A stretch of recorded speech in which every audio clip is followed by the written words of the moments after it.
Bismillahirrahmanirrahim. Alhamdulillahirabbil alamin. Wa bihi nasta'in wa la haula wa la quwwata illa billahil aliyyil azim. Ashhadu an la ilaha illallah wahdahu la syarika lah. Wa ashhadu anna Muhammadan 'abduhu wa rasuluh. Allahumma salli ala sayyidina Muhammad wa ala alihi wa sahbihi wa man tabi'ahum bi ihsanin ila yaumiddin, amma ba'd.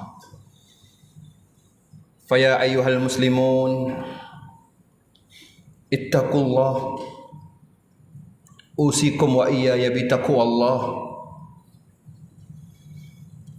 Wa qala Allah ta'ala, a'udzu billahi minasyaitonir rajim. Ya ayyuhalladzina amanu taqullaha haqqa tuqatih wa la tamutunna illa wa antum muslimun. Muslimin hadirin sedang jemaah yang dirahmati Allah. Ayat yang dibaca oleh khatib memberi arti, hei orang yang beriman, takutlah pada Allah haqqa tuqatih, dengan sebenar-benar takut.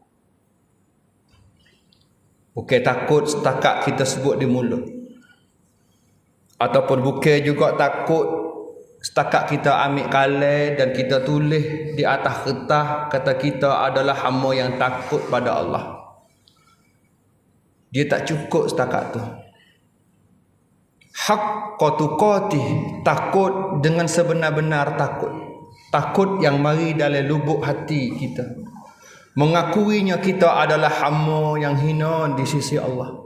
Mengakui kata kita ni adalah hamba Allah. Bila kita betul-betul mengaku kata kita adalah hamba Allah, kita akan buat segala apa yang Allah suruh. Dan kita akan jauhi tinggal semua yang Allah larang.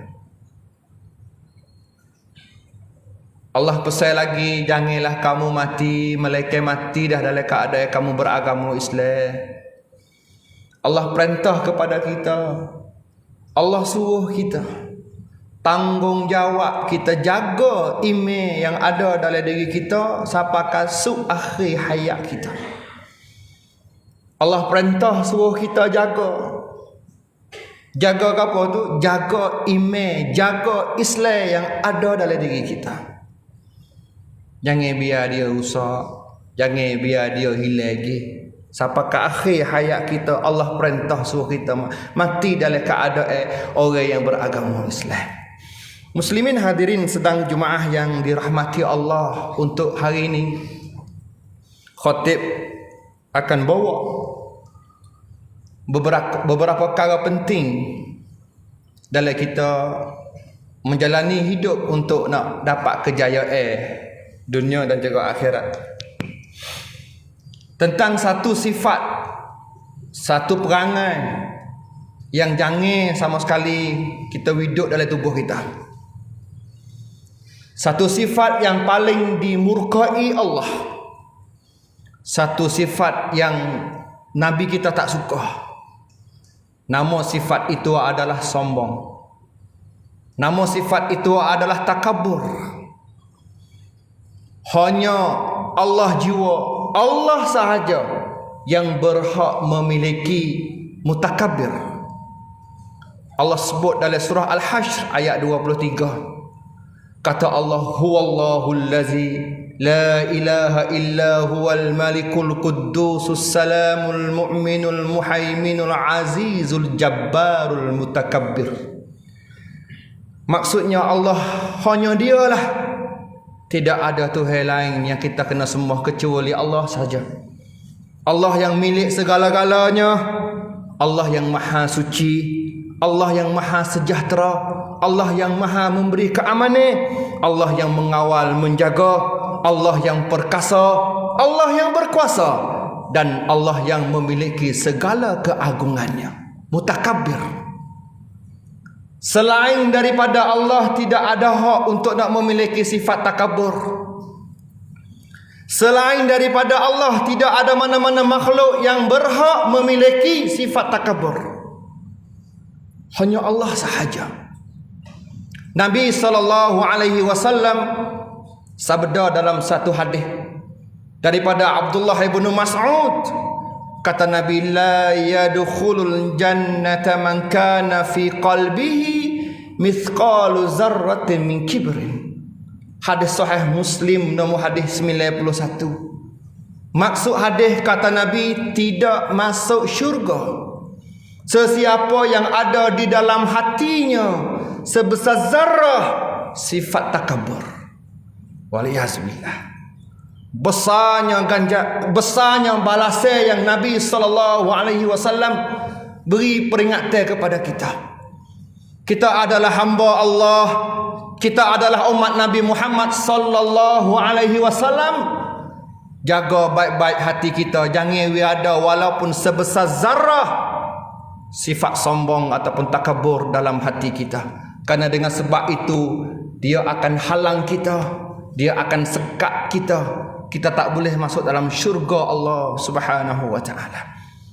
Hadirin sedang jemaah yang dirahmati Allah, untuk hari ini khatib akan cuba bawa beberapa perkara yang kita kena beringat supaya kita nak selamat daripada sifat takabur ni. Beberapa perkara yang kita kena jaga supaya kita selamat daripada sifat sombong takabur. Yang pertama, Allah akan uji hamba dia dengan harta kekayaan. Manusia boleh berubah perangai, boleh berubah sifat, boleh berubah sikap. Jadi daripada biasa-biasanya dia menjadi takabur bila ada kekayaan. Hati-hati hadirin. Allah tak larang kita menjadi orang kaya. Allah tak larang kita untuk cari harta kekayaan. Tapi janganlah sampaikan harta kekayaan berubah perangai kita menjadi sombong. Allah cerita bagaimana seorang yang deraka pada Allah dalam Quran. Allah uji dia dengan harta kekayaan. Nama dia Qarun. Hadirin sedang jemaah yang dirahmati Allah, Allah sebut cerita Qarun untuk kita fikir. Bagaimana seorang yang Allah beri kekayaan kepada dia, Dengan melampaunya dia, terlupa kata semua harta yang dia milik itu Allah yang beri. Dia mengakui kata segala-galanya hasil usaha dia.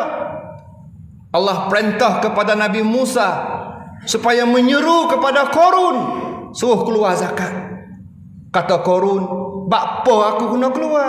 Karena semua harta ni aku usaha sendiri, aku cari sendiri. Hati-hati dengan ucapan kecek lagu tu.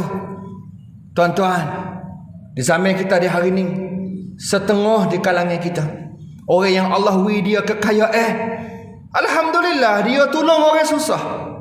Dia tengok orang yang susah berhajat pada duit, dia beri duit 20-30 ribu untuk nak buat modal mereka. Orang yang timur duit daripada dia, beli colek, beli kereta, beli mutu, menega dengan jaya. Siapakah dia berjaya dalam hidup ni? Orang susah tadi. Kemudian orang hak beri duit tadi duk kecek kata-kata, dia kata kena sebab aku dia tu kaya, sebab aku dia tu berjaya. Hati-hati dengan kecek lagu tu, kerana itu dia tanda orang sombong.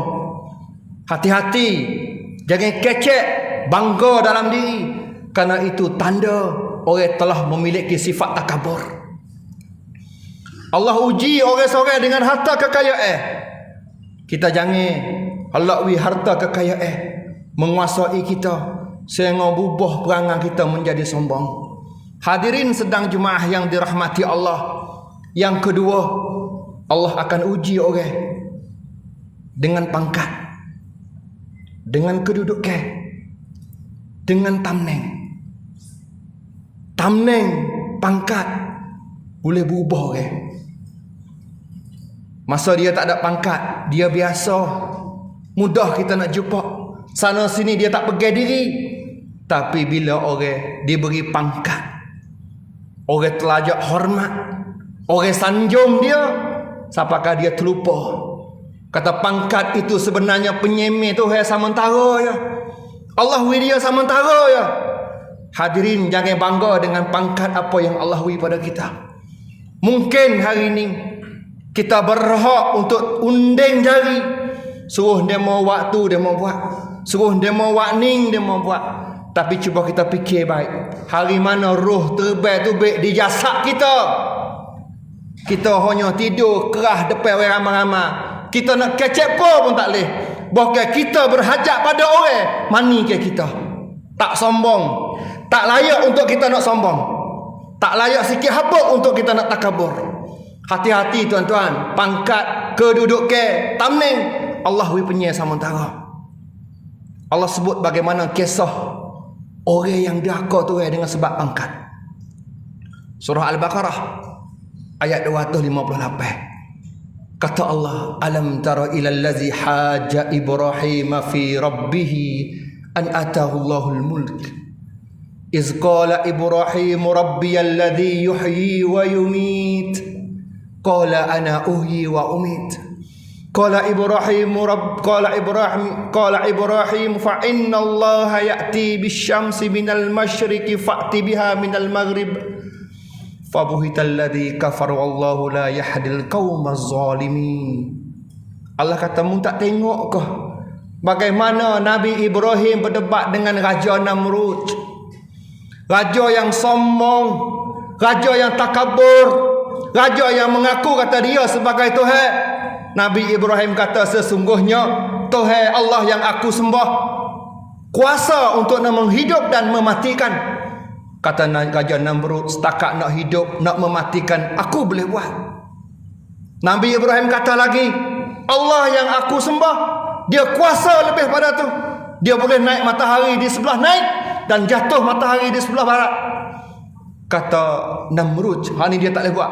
Fabuhital ladzi kafar wallahu la yahdil qaumaz zalimin.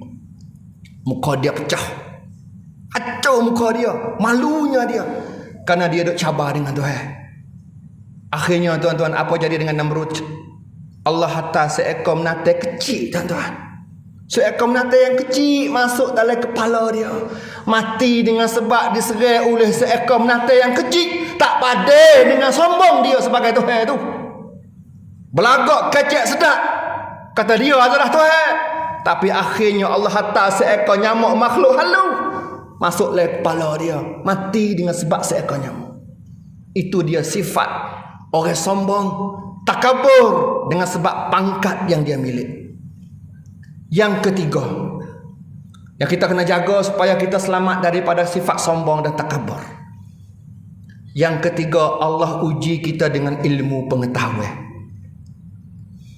Dia mari tuan-tuan, kadang-kadang kita terasa diri tu aling. Dia mari kadang-kadang terasa kata kita ni cukup dah ilmu, sehingga kita nilai orang lain yang tak reti belaka.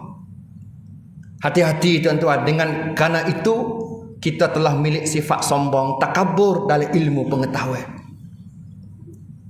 Allah galakkan kita belajar. Nabi suruh kita belajar. Tapi jangan dengan gajing belajar kita itu berubah perangai kita menjadi sombong. Dalam agama kita, kau kita ngaji, kau boleh tahu kata banyak benda yang kita tak tahu. Ilmu dalam dunia ni banyak dan ilmu itu luas. Agama dia ajar kepada kita pasal hazal menuntut ilmu siapa mati. Jangan melampau dengan kita gajing belajar sehingga kita perasa kata kita tu reti. Kita suka hukum orang lain salah. Karena itu telah pun kita milik sifat sombong dan takabur. Allah cerita lagi dalam Quran bagaimana makhluk Allah yang begitu alimnya dia, tapi akhirnya Allah abadikan dia, boh dia selama-lamanya dalam neraka, yaitu iblis. Iblis tuan-tuan, Allah cerita dalam surah Ali Imran, wa idh qulna lil malaikati isjudu li adama fasajadu illa iblisa aba wastakbara wa kana minal kafirin. Allah perintahi malaikat, sujudlah kepada Nabi Adam sebagai tanda kehormatan. Para malaikat semua sujud kecuali iblis. Aba wastakbara, kata Allah, dia enggan dan dia sombong, takabur pada Tuhan. Wa kana minal kafirin, dan dia di kalangan kafir. Allah sebut dalam ayat yang ke-12 surah Al-A'raf, Allah katakan, wa qala ma manaka alla tasjud id amartuk qala ana khairum minhu khalaqtani min nar wa khalaqtahu min tin. Allah tanya iblis, apa mu tak sujud? Aku perintah suruhmu sujud Nabi Adam sebagai tanda kehormatan. Apa mu tak sujud? Allah tanya iblis. Iblis katakan, qala ana khairum minhu khalaqtani min nar wa khalaqtahu min tin. Apa aku kena sujud? Aku jadi daripada api, dia jadi daripada tanah, rung lain-lain. Apa aku kena sujud? Dia terlupa kata arah itu Tuhan suruh. Tapi oleh kerana bangga dengan ilmu pengetahuan, bangga kata diri itu jadi daripada api, tapi Nabi Adam jadi daripada tanah. Tak layak untuk api sujud pada tanah. Akhirnya Allah abadikan dia selama-lamanya dalam neraka Allah. Itu dia cerita kisah orang yang sombong dengan ilmu pengetahuan. Hati-hati tuan-tuan, Allah uji kita. Dan yang keempat, Allah uji kita dengan rajin ibadat. Dengan rajin ibadat. Ibadat tak putus-putus, tak wadu-wadu, tak berhenti-berhenti. Tapi perangai dia berubah. Dia suluh orang lain ni malah berlaku. Dia kata dia sore dalam masjid ni yang paling rajin. Hati-hati tuan-tuan dengan sifat lagu ni. Kerana itu tanda kita telah memiliki sifat sombong. Pak kara tadi semua agama kita suruh, tapi kita ingat baik-baik, pak kara tadi kalau kita tak jaga iman kita molek-molek, ia akan berubah kita menjadi sombong. Mula-mula agama kita suruh kita cari rezeki menjadi orang kaya. Agama kita suruh, tapi kalau kita tak jaga iman kita baik, kekayaan boleh berubah kita menjadi sombong. Dua pangkat kedudukan. Agama tak larang, tapi jaga baik-baik. Kalau Allah beri pangkat kepada kita, tinggal baik-baik, jangan dia berubah perangai kita menjadi sombong. Ketiga, ilmu pengetahuan. Allah suruh kita belajar. Nabi suruh kita usaha menuntut ilmu, tapi jangan sampaikan ilmu yang kita kaca duk ngaji, kita nilai hukum orang salah habis. Dia so ya hok kena. Dan yang keempat, rajin ibadat. Allah suka, Nabi suka, tapi jangan sampaikan kita berubah perangai menjadi sombong. Hati-hati hadirin, mudah-mudahan kita boleh jaga diri kita selamat daripada sifat sombong ataupun takabur. Karena kata Nabi, la yadkhulul jannata man kana fi qalbihi mithqalu zarratin min kibrin. Tidak masuk syurga mana-mana hamba yang ada di dalam hatinya sebesar zarrah sifat takabur. Barakallahu li wa lakum fil Qur'anil azim wa nafa'ani wa iyyakum bima fihi minal ayati wal zikril hakim wa taqabbala minni wa minkum tilawata innahu was-sami'ul 'alim. Allahumma salli wa sallim wa barik ala sayyidina Muhammad wa ala alihi wa ashabihi ajma'in.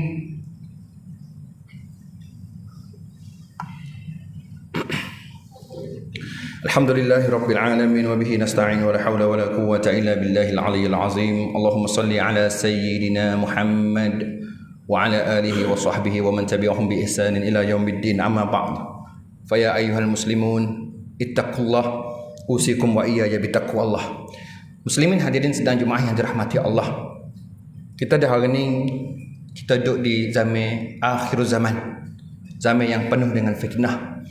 Zaman yang banyak perkara yang kita tak sangka-sangka nak berlaku dalam masyarakat, tapi dia berlaku dah. Zaman yang kalau kita umur 70, kita hundur masa kita budak-budak muda-muda hari tu, tak seka-seka kata nak ada macam ni hari ni. Tapi ni zaman dia. Zaman yang penuh dengan perubahan. Zaman yang fitnah ni penuh duk dalam kehidupan kita. Benda so yang kita boleh jaga iman kita adalah kita selalu duk dengan para-para guru, para-para alim ulama, kita sentiasa dengar nasihat mereka.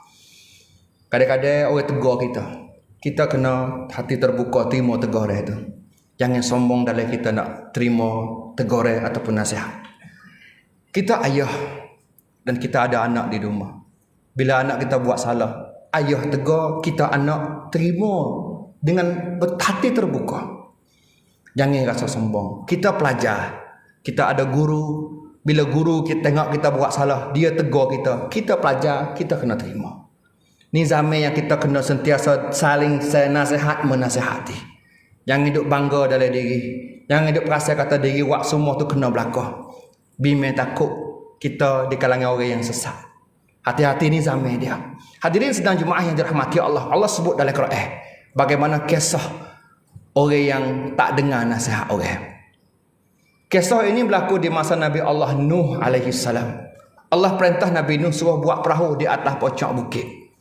Karena Allah nak uji kaum Nabi Nuh dengan bah besar. Orang pakat kata Nabi Nuh ni tak sihat.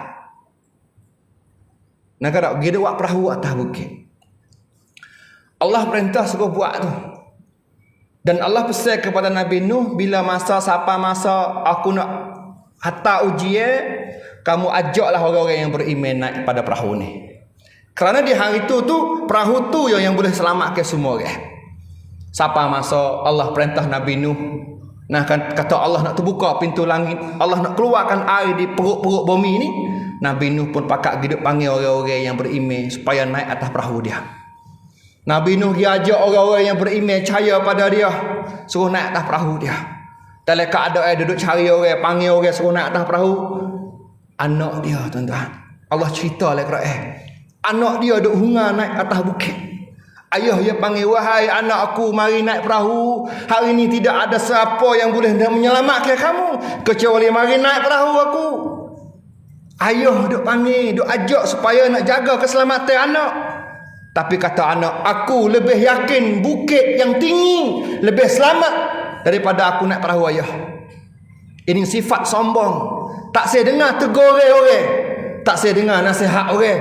Dalam keadaan dia duk lari naik atas bukit, Allah hantar omok yang tinggi sekaligus telan semua mereka itu. Itu dia hasil natijah orang yang deraka, orang yang tak dengar nasihat orang. Hadirin sedang Jumaah yang dirahmati Allah, mudah-mudahan kita tanya semangat dalam kita nak menuntut ilmu.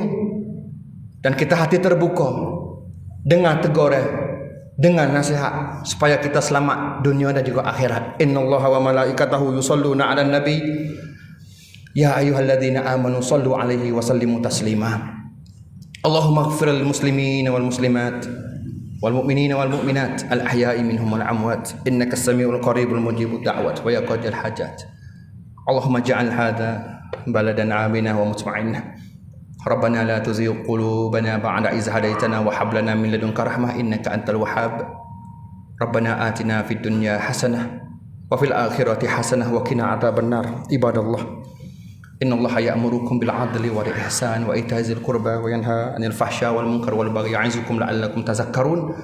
Fadhkurullahal 'azima yazkurukum washkuruhu 'ala ni'amihi yazidkum was'aluhu min fadlihi yu'tikum wa la zikrullah akbar. Allah ya'lamu ma tasna'un. Allahu akbar.